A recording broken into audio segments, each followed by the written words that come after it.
There's only one argument you ever have to win. It's with you.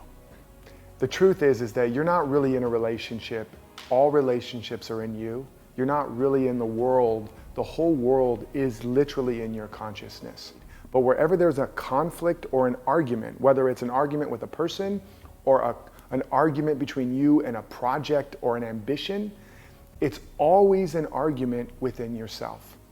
And that's because of certain limited beliefs, but your maps of reality, the belief systems you laid down when you grew up, where you came into this world and you were trying to be your authentic self and go for what you wanted, and you got smacked down and smacked right and left and told, who do you think you are? There's starving kids in China, mommy is busy, why do you want so much? You're so needy, you're so greedy, you're so bad, kids are meant to be seen and not heard. And you drew a map of reality and decided, this is the world I'm in.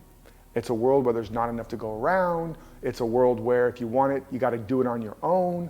Or it's a world where it's wrong to want what you want and to want as much as you want. You got messages that cause you to map out your reality and to decide who you were and what was possible. In most cases, a lot of those decisions in mapping was against your truth, your soul. And whenever you have to believe a lie against your soul, that's what we call a core wound. And you grow up now with a survival kit. Okay, I'm in a world where there's not enough to go around. I'm in a world where if I want it to be, it's up to me. And now I've got all these coping strategies in order to achieve that, or at least to survive in that. But the real you, the you that knows you're meant for more, especially if you're trying to grow, if you've got an intention to realize your full potential. Now what starts to happen is that desire, that impulse of your true nature, your true potential, starts to come into conflict with your map of reality and your self-concept. And this is actually the root meaning of ambition. It means ambi. You're going in two directions at the same time. Like the Zen parable or statement, you're trying to ride two horses at the same time, but they're going in different directions.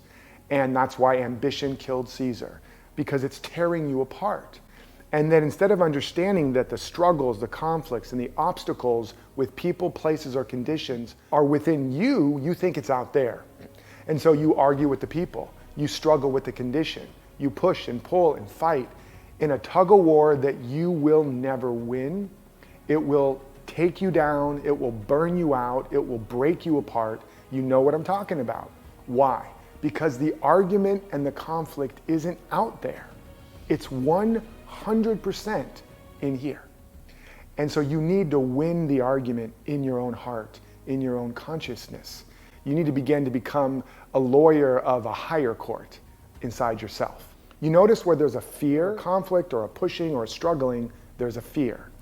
And if you look at the fear and you look underneath what is the belief, the fear is pointing to a lie, to a limited belief. Let's just say, I'm trying to succeed, and I'm struggling, and I'm stressing, and I'm overwhelmed. That means there's fear there that's driving the show. And you stop for a minute and you ask, what do I really feel? And you'll notice, I'm anxious, I'm scared. What's that feeling saying if I gave it a voice? And you'll hear something like, it's never gonna happen, I'm never gonna make it, who do I think I am, I'm not enough. There's the lie, there's the pattern, there's the original mapping.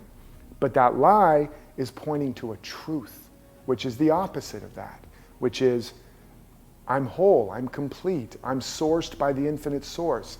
I'm a unique expression of infinite power and potential. And now you've got a truth. That's like the lawyer who's got a truth that they're trying to win the case on. They're trying to make a case for why this is true.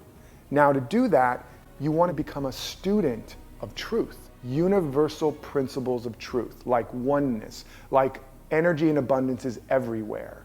Like there's only one activity, one power, one intelligence governing everything, and therefore all of it must be where I am. I must be an expression of it. All the energy I ever want, all the energy I ever need, all the energy I've ever had must be right where I am.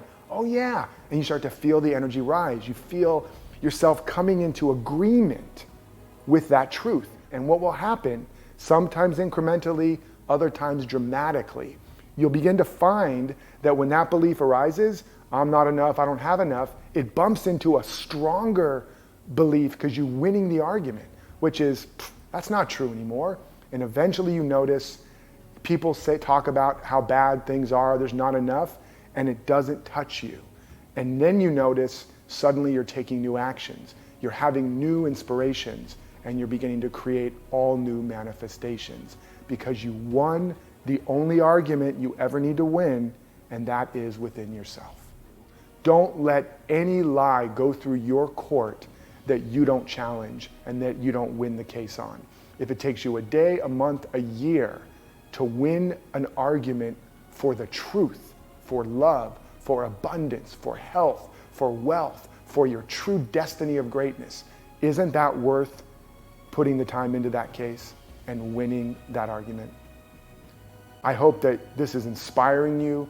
I invite you to take some time right now when you're done with this and get in touch with where you're struggling. Get in touch with what the lie is, begin to discover what the bigger truth is, and start arguing for the truth. And until next time, live authentically, love unconditionally, and follow your destiny.